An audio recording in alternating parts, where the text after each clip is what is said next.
नमस्कार। The federal देश में आप सभी का स्वागत है। मैं हूं ललित राय। आज हम बात देश के सबसे बड़े सूबे में से एक उत्तर प्रदेश की करेंगे और उस शख्सियत के बारे में करेंगे जिसके बारे में कहा जाता है कि जमीनी तौर पर वो सक्रिय नहीं है। जी हां, बात मायावती की हो रही है। 9 अक्टूबर का वो दिन आपको याद होगा जब लखनऊ में एक विशालकाय रैली मायावती ने किया था। अब करीब 1.5 महीने के बाद 6 दिसंबर को मायावती गौतम बुद्ध नगर जिले के दलित प्रेरणा स्थल पर आने वाली हैं और एक बड़ी रैली करने वाली हैं। इस रैली को लेकर के कई तरह से अपने अपने नज़रिए पेश किए जा रहे हैं। एक तरफ ये कहा जा रहा है कि जिस तरीके से बसपा के कार्यकर्ताओं में उत्साह थोड़ा घटा, उसको बढ़ाने की कोशिश है। दूसरी तरफ पश्चिमी यूपी को जो कभी बसपा का गढ़ हुआ करता था, उसमें अब मायावती खुद को मजबूत करना चाहती हैं। तो इस मजबूती की वजह से आखिरकार परेशानी किसकी बढ़ेगी? भारतीय जनता पार्टी को ज़्यादा परेशान होने की ज़रूरत है या समाजवादी पार्टी को ज़्यादा परेशान होने की ज़रूरत है, इसके बारे में भी बताएंगे।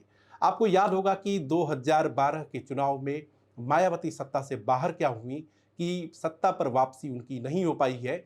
अब 2027 वो साल है जब वो दमखम के साथ मैदान में उतरने की तैयारी कर रही हैं ताकि सर्वहित, सर्वजन, बहुजन सबके नारे को लेकर के वो लखनऊ की गद्दी पर काबिज हो सकें। लेकिन क्या यह संभव है? क्या उनकी यह मंशा धरातल पर उतर पाएगी? यह बड़ी बात है। या भारतीय जनता पार्टी के विजय रथ को रोकने में वो कामयाब होंगी या समाजवादी पार्टी की साइकिल जो कि सरपट दौड़ने का मंशा लेकर के लखनऊ के लिए चल पड़ी है, उस पर बाधा लगेगा।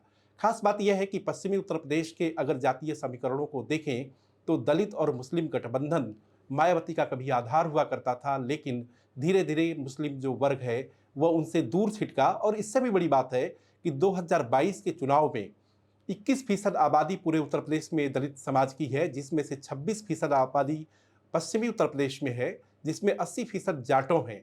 2022 के चुनाव में क्या कुछ हुआ था कि जो बसपा के जो कोर वोटर थे उनकी शिफ्टिंग समाजवादी पार्टी की तरफ हुई थी और ये बहुत बड़ा एक खतरा, बहुत बड़ा एक झटका मायावती के लिए लगा था। लिहाजा 6 दिसंबर को दलित प्रेरणा स्थल पर मायावती की रैली को उस संदर्भ में देखा जा रहा है कि कहीं न कहीं वो अपने कोर वोटर्स को यह संदेश देने की कोशिश कर रही हैं कि 2027 का चुनाव उनके लिए, उनके समाज के लिए इसलिए अहम है कि सत्ता में आए बिना उनकी भी जो योजनाएं हैं, उनकी जो मंशा है, उसको ज़मीन पर वो नहीं उतार सकती हैं। लिहाजा इस पूरी मीटिंग को भारतीय जनता पार्टी और समाजवादी पार्टी के नेता भी बड़ी बारीकी से देख रहे हैं और यह समझने की कोशिश कर रहे हैं कि नुकसान किसका किस तरीके से कितना ज़्यादा होगा या कितना कम होगा।